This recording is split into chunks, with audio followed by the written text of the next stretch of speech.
Hello everyone, welcome back to my channel, or welcome if you're new here. My name is Kat and welcome to the first video of junk journaling on my channel. I've never done junk journaling before, and since I knew that I was going to go to Japan for our honeymoon in October, that I knew that I wanted to start junk journaling there on the trip. So in this video, I'm going to show you all the pages that I did throughout my trip and everything junk journaling, and I'm going to complete the pages that are left in this journal that I didn't finish while I was in Japan. I did a lot of junk journaling while I was in the train and some in the airplane, and I was really focused on getting all the stamps in Japan, so I didn't finish it while I was there, but now I'm here with you to finish it and to talk about my trip to Japan. I'm going to have a vlog up on my channel soon, but for now I'm just going to do this video and complete my junk journal for Japan with you guys. So the notebook that I'm using here and that I found that it was the best size for me to travel with is the passport size travel notebook by Notebook Therapy. So as you know, I'm an affiliate of them and you can use my code catsplanner for 10% off at Notebook Therapy. And I actually really liked traveling with this notebook because it's really small and the cover is really good quality, so it was really good to travel with it, and it didn't suffer any damages throughout the trip, so it was the best book that I could have brought to my trip to Japan. As someone that never did junk journaling but wanted to try junk journaling for the first time, it was a bit hard to remember to save all the papers of the stores that we went to and any receipts and such. But I made sure to tell my husband to not toss any of the tickets from the train or any of the receipts that we got from things that we were buying, and I was able to collect a lot of things. So if you've been to Japan, you know that Japan has a lot of eki stamps on the train stations, and that was something that I knew that I wanted to collect as much as possible. So the stamps are near the gates on the train station and metro stations. So sometimes I would miss any of the stamps, but then I had a list of all the stamps that I wanted to collect, and we made sure that on the last day we went to all the stations that we went through before to collect any stamps that were missing. So this was quite an adventure, but it was really fun to leave the train station and search for the little stamp desk. In some of them, the ink for the stamp was really dry, so I would pretty much take an ink pad next time that I go to Japan to just stamp these stamps on the ink pad and into my journal, because some of them were really barely noticeable in my notebook. So the stamps were something that I wanted to collect for sure. Not only on the train stations, but also anywhere we would go, I would ask if they had a stamp. And some of the places that we went through had stamps, and I was able to collect some of them. It was really fun because that's not something that people normally ask for. So yeah, it was really interesting to just go to a shop or a place and ask if they had stamps, and they actually had, and they gave it to me. So that was really fun, and my husband really helped me to collect some of the stamps that were missing throughout our trip, and it was really fun. So besides collecting the most stamps possible, I also wanted to glue on my journal any like price tags and receipts and maps that we would collect throughout our trip. And actually in our first hotel, they gave us a whole map of the stations for the metro, so that was something that I wanted to rip into parts and glue on the pages. And I didn't have a washi tape or stickers or anything on this trip, so anything that I put into my journal was just things that I collected from Japan.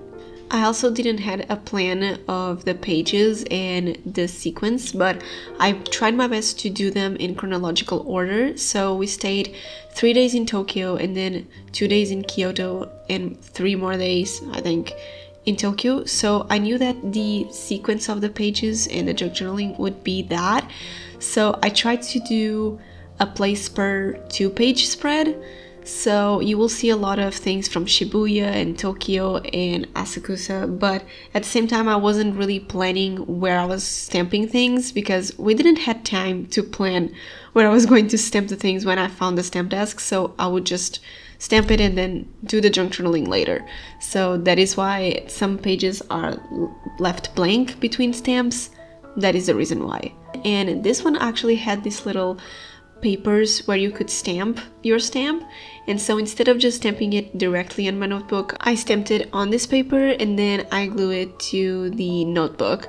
And this was like on the side and it was not perfect, but I just feel like it's really nice in a way to collect different things and they are all irregular and they just look good together in your journal, if that makes sense. So this experience of junk journaling was really fun, but I feel like it needed a little bit more plan in the future, and maybe I would take some stickers to add some decoration and stuff.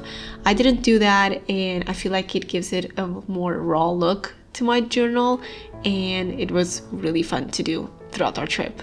One of the problems that I had with the stamps were that my notebook was sometimes a little bit too small for all the stamps, for like the size of them. And so this one on the Emachi station, I stamped it a little bit to the side and it did not look good, so I stamped it on the other side of the page afterwards. And so in this page I'm just covering the stamp that was not well stamped with some leaves that I got from our apartment in Kyoto. So now while I'm setting up these pages, I wanted to give you a little bit of a backstory, and then I will go into a little bit more detail once I do the flip through at the end of the video.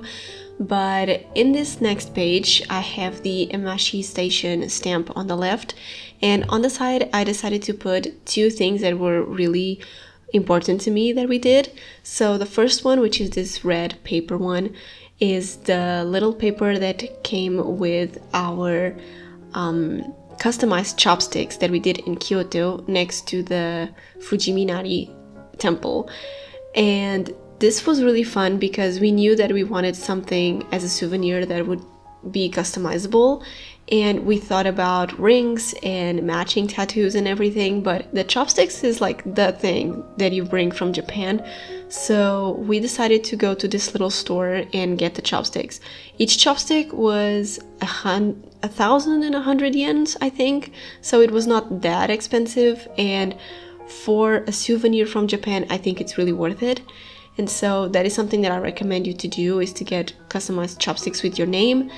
And the tag below that is just the one that I got from the Sanrio store in Kyoto, because I got a little Kuromi plushie to put on my bag, and I am full-on a Hello Kitty girl. I love My Melody and Kuromi, so I knew that I wanted to bring something from Japan that would be like a plushie or something like that. I'm not a collector of that kind or anything, but I feel like it's like the anime place, and Hello Kitty is from Japan, so I knew that I wanted to bring something, and I got a little Kuromi bag, some Kuromi washi tapes, a lot of stationery from Hello Kitty, and this little plushie from Kuromi. Now it's time for the flip through, and for my cover I actually did this little piece of paper that says October 2024 Japan, our honeymoon, and it's just like the intro for my junk journal of this trip. So the first page I decided to just leave it for anything that we did on the flights from Lisbon to Milan to Shanghai to Tokyo. And then I started with the little pages for the days, and here I have no plan, so they are not in order.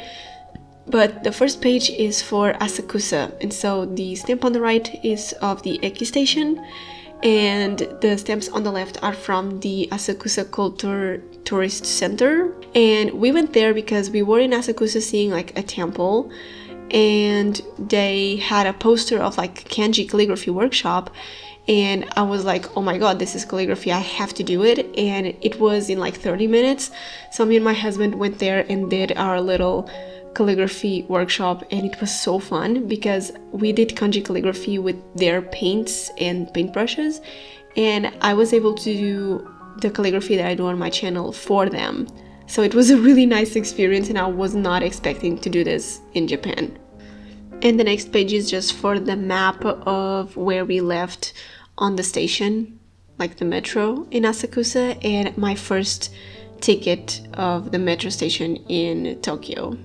Then I decided to add the page for the place where we were, and I got both stamps because some stations have two different stamps, one smaller, I think it's the new one, and the bigger one, and so I got both, and I added the receipt from our hotel and the little origami crane that they left at our hotel. Next we went to Ikebukuro, and I got a little, like a gothic frame from Hello Kitty, and this was the price tag, and it was so cute and gothic that I had to glue it in my journal. And I got one stamp from the stations on Ikebukuro, and I also added the map that they gave us back in Bokuro station in our hotel, so I put this part of the map in my journal as well. I actually occupied 2 pages with things from Ikebukuro. This is one of the things that I was really enjoying about junk journaling and looking back at the pages, was that I was collecting little memories that I could stuck in a journal and look back at these pages and remember that I went to the Disney store to buy my best friend's birthday gift, and I really enjoyed the experience, and it's something that I really want to do next in my next trips. Then we went to Shibuya, and Shibuya was amazing. I loved the vibe of Shibuya at night. We crossed the Shibuya Scramble Crossing, of course, and we went to Don Quixote, and that store is so overwhelming. It has so many things that you get lost inside. It's super big, it has a lot of things, a lot of noise and lights. I felt overstimulated there, but Shibuya in itself was so calm. There's a bunch of people and I don't like going out at night, but in Shibuya I felt really good. It was really weird, but it was amazing. Then in Kyoto we went to a samurai experience activity, and it was really fun because we had to hold katanas and dress like samurais and learn about their culture and history and fight like they fight, and it was really fun. And this was one of the places where I asked for stamps, and they gave me the little 5 stamps at the top of the page. And then on the right page I actually collected 3 stamps from the bamboo forest tale of stamps that they were having. They actually gave you a paper with places that you go on the bamboo forest and the shrines around it, and you can stamp that on that pamphlet, and if you collect at least 3 they give you a tote bag, and we got one and it was really fun. Then I got the stamps from the Arashiyama station and the Kyoto station, and there was the Tenjuri temple, and we really enjoyed walking around the temple and see all of the greenery and all of the beautiful views that we have from Japan. It was amazing. So yeah, they didn't have any souvenirs or papers, anything, so I just used the flyer in here. And then some of the stamps are upside down in my notebook because apparently like the arrows were not pointed in the right direction, and when they said up, like I would put the stamp up but it was stamped upside down, so maybe I was wrong in some of them, but I don't know, some of them are upside down, but it's okay. So I have some of them in here like that. And then next to the bamboo forest there was a Rilakuma store, and I got some stationery from there, and I got this huge stamp that I thought was not going to fit in my notebook, but it turns out it would have. But I just decided to stamp it in the middle, and around it I just collected a bunch of little receipts from stores that we went to. It was really fun to just collect everything and put it in my journal, so that's what I did on this page. And every once in a while I would save the tickets from the metro, just because if we didn't had anything to remember about the place that we visited, I would add the tickets from the metro, because that was the only souvenir from the place that I had sometimes. And then in our last day in Kyoto, we actually went and see the Usumase, the night parade of 100 demons, which is like something that they do for Halloween, I believe. And it was supposedly to be this parade with monsters all around it. It was a bit disappointing, to be honest, but I liked the experience, and I like seeing all of the Halloween stuff that they had, and it was nice, but I thought it was going to be better. I was a little bit disappointed, and so I collected the little stamp from there and the ticket, and I added the little tickets from the bamboo forest shrines that we visited. And then we have the pages that I was just setting up, the Anazono station stamp that it's upside down for some reason, the little leaves from Kyoto, and the Emashi station stamp, and the little papers from our customized chopsticks. And then my last pages in my notebook were just a bunch of stamps that I was collecting at stations and some shops. So I didn't have any receipts here, but these were the things that I had for the stamps. And the last stamp that I have in my notebook is from the Narita airport, because we were just traveling around the airport seeing the stores, and we stumbled across a stationery shop and they had a stamp there, so I got it in my notebook. And that is it for this junk journaling video on my channel. I really hope you enjoyed seeing everything that I collected from Japan in my notebook. I had a lot of fun with this experience of junk journaling. And yeah, if you like this video, don't forget to like and subscribe to my channel if you haven't already, and don't forget to check out my shop, and I'll see you in my next one. Bye guys!